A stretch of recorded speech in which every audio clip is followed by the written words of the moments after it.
Thanks very much for joining me. We are living in a dangerous and unprecedented moment in American history. And I'm getting a lot of calls from people who are not only upset about what's happening, but are wondering how we best go forward. Well, let me tell you, we've got to be smart, we've got to be organized, and we've got to fight back. This is not a time for wallowing in despair and hiding under the covers. The stakes are just too high. We're not just fighting for ourselves. We're fighting for our kids, for future generations. We're fighting for the future of this planet. In the first 2 weeks of his presidency, Donald Trump defied the Constitution by ending birthright citizenship, fired government watchdogs, allowed drilling along our coastlines, pardoned violent insurrectionists, suspended all foreign aid, and tried to cut off virtually all federal funding. So, how do we go forward? First, to be effective, we've got to understand what, in fact, is happening around us right now. Second, we need a short-term strategy. What do we do tomorrow and the next day and the day after that? Third, we need a long-term strategy. How do we build a movement that gains political power? Here is, in my view, a brief overview as to what is happening under Trump. Most importantly, the move toward oligarchy in our country, government run by the rich and the powerful, is proceeding rapidly. And it's not being done secretly. A little over a week ago, Donald Trump was inaugurated for his second term. Standing right behind him were the three richest men in the world, Elon Musk, Jeff Bezos, and Mark Zuckerberg. Men who have become over $200 billion richer since Trump was elected and who now are worth almost $1 trillion more money than the bottom half of American society, 170 million people. But it's not just oligarchy that we should worry about. This country under Trump is moving rapidly toward authoritarianism. Just a few examples. In violation of the Constitution and federal law, Trump attempted the other day to suspend all federal grants and loans. That means he blocked funding for Medicaid, Head Start, food stamps, homeless veterans, etc., etc. Tens of millions of Americans, some of the most vulnerable people in our country, were impacted by that decision.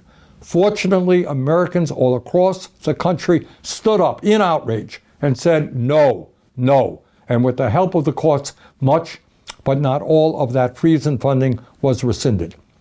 You may have noticed that Trump is intimidating the media with lawsuits against ABC, CBS, Meta, and the Des Moines Register. If Trump does not like what media reports, he is threatening them with lawsuits, undermining the First Amendment.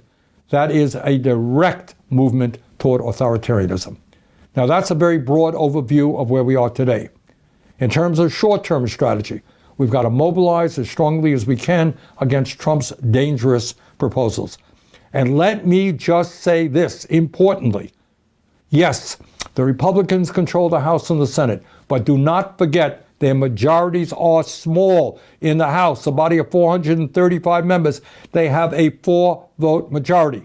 That is a razor-thin margin, and their legislation can be defeated. There are a number of Republicans out there who won in Democratic districts by small margin. So let me tell you, these guys do respond to phone calls and emails. So if there's a piece of legislation you disagree with, get on the phone and call the Capitol switchboard at 202-224-2131. And what is some of that legislation that we should be concerned about? Republicans right now are working on what's called a budget reconciliation bill. The most important element, which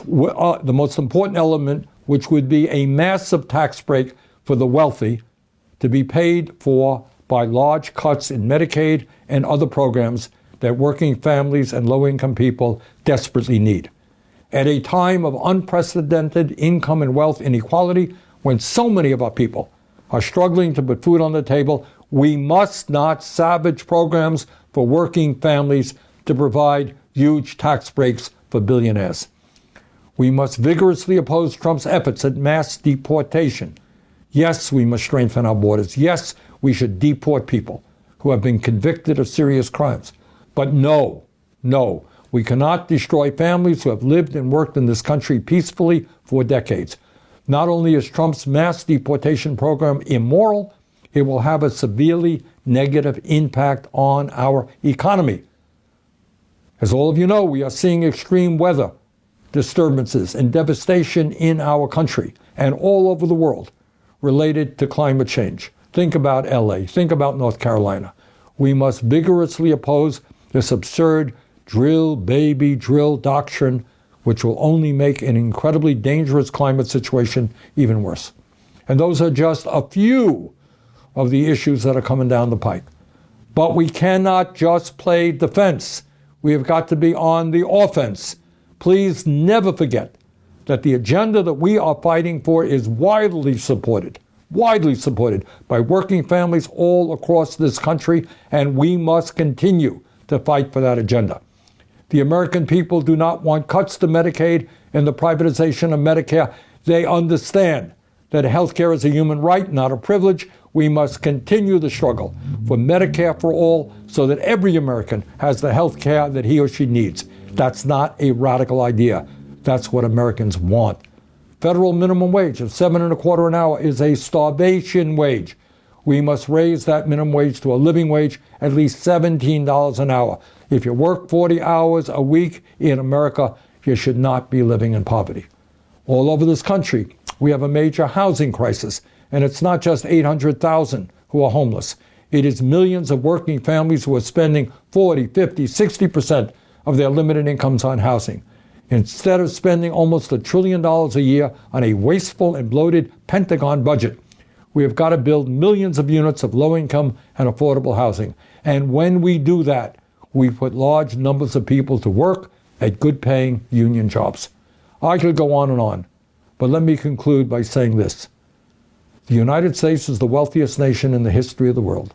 If we stand together and oppose right-wing efforts to divide us up by our race, by our religion, our sexual orientation, or where we were born, if we stand together, there is nothing that we cannot accomplish.